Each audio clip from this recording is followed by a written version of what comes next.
You're for games. So good, I can't even think straight. And here we go. Looks like Merchant Port's going to be the pick. Estuary coming in. What is that? What is that Hodan color? Shrek. Is it really? Is that what Hodan. it's supposed to be? No, it's the Halloween skin. He's like Okay, like a swamp monster or a goblin or something. Like a Frankenstein-esque. Yeah. Definitely swamp monster if you're going into the hot springs. So far, a lot of damage on the side of Melon. Again, this is Hodan. I have zero clue what this matchup is going to look like. We can only see. Just exits the screen. I'm going to take a wild guess and say this matchup is actually pretty okay for Malo. Just on the basis of being able to pollute the space that Hodan likes to be wild and move around in. Yes, there's the up special to take the stock. Even though Melon had some good percentage lead for basically that entire opening, it's Windy that draws first blood here. And I can definitely see the vision of what you're talking about. It's like, yeah, if you kind of just create this giant area of explosions constantly around, you don't just get to freely bash my skull in as Hodan. So I can see that come into fruition here. You still have to figure out, like, Windy is a beast. You get the stock here, so that's good. You're still a little bit on the back foot, but still very competitive going into the set.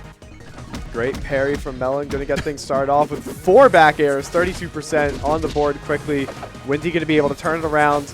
Get a little bit going here. Kicks the bomb up. Good parry. Down air. Let's see if we're getting any more conversion out of this. But it's just a mad scramble right now. It really is. It's just a slugfest. It's like we're blasting through there. Again, another enhanced up special. Goes Windy. I just love how he just exits the screen. Rivals 3 character, where your character exits the screen and helps, actually comes back in the next game, so you have 2 characters. Oh, true. Comes in from a different timeline to help you out. Able to convert to the finisher there. Okay, not quite getting it there. Hodan's starting to get up there in percentage, though. I can see Melon maybe trying to get something here, but it looks like it's the forward air city that we've seen Windy put on display for us. Great DI. That upbeat just barely going to survive, and Melon really struggling right now to get this stock off of this heavy monkey. But there we go. Gets the dash attack, cherry bomb, side B cherry bomb. Good snipe.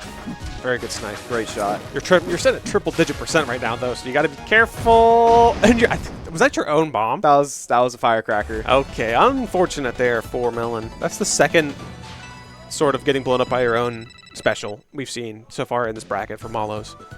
Such is the way of Malo. You live and die by it, I suppose. Yeah. And in that case, you died by it. Oh no, it was a cherry bomb, not firecracker.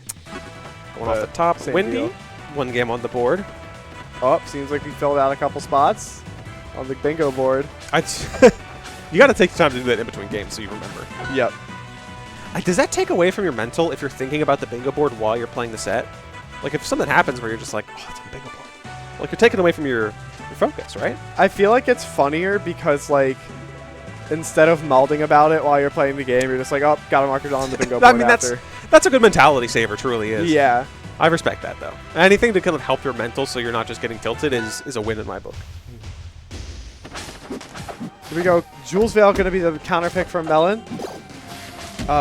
Very interested with Hodan being a Dia Air character.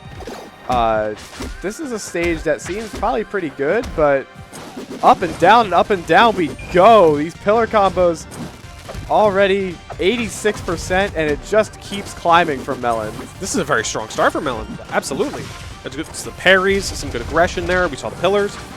Everything you could really ask for here. Now you're on the back foot as Windy has that center stage. But just a little bit more, and you take the stock into Melon. Can they take it? Not quite. Hitting that up air is way harder than it looks because you can just kind of like SDI out of the in-between hits. And you have to like really well read that drift to be able to hit it. So for Melon to be able to do that consistently is just really great reading of the eye. The first stock coming out from Melon though, that up strong going to be the deal maker there. But Windy firing back on all cylinders. 128 already, trying to mess with that invincible ledge tech timing. Using all these sweat spirits and pressures the high recovery just enough for that bomb to go off. Look at the spirit coming back down because it was parried. Actually gets Windy there. Very fun. And now it's just a matter of Melon's doing a lot better in this game too, it feels like, but it's still so close. Yeah, I feel like Melon has been able to actually find these like combo starters and notably take the stock, because what we saw from Windy last game was living to like 130 plus on every stock and just not able to find the kills needed. But Melon's been changing the story here. There we go, that up air out of the cherry bomb. Not quite going to be able to seal it, but great damage. Finisher going off with Windy.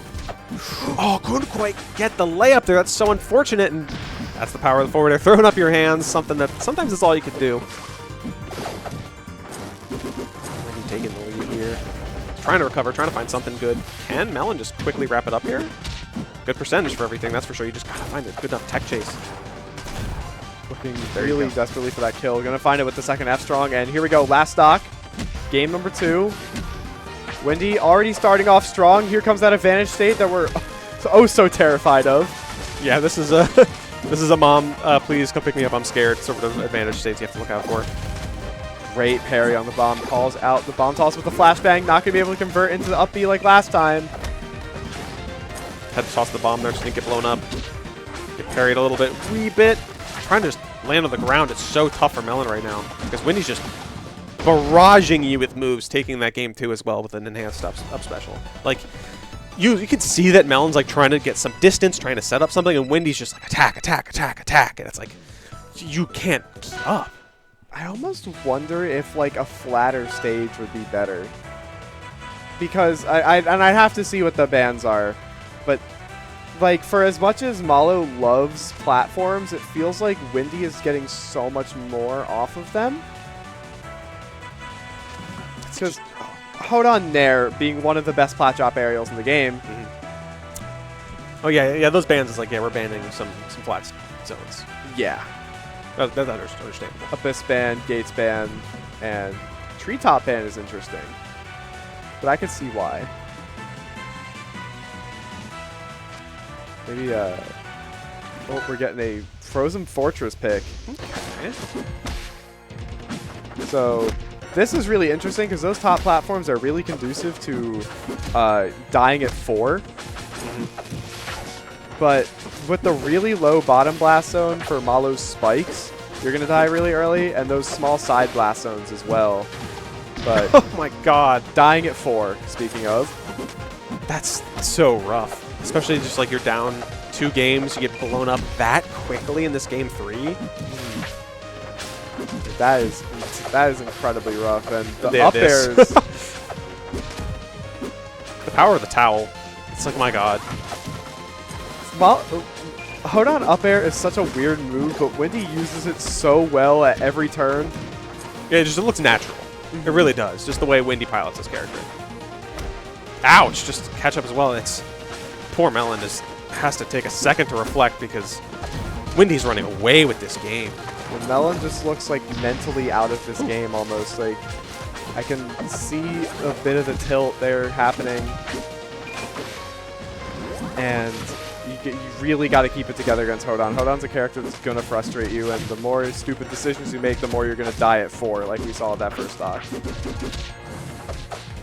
It's the roll with the neutral B. Here comes that Hold On advantage state. These up air 1s just keeping Windy close, or keeping Melon close, and what do you do? That was clinical. I mean, I guess the best thing you could do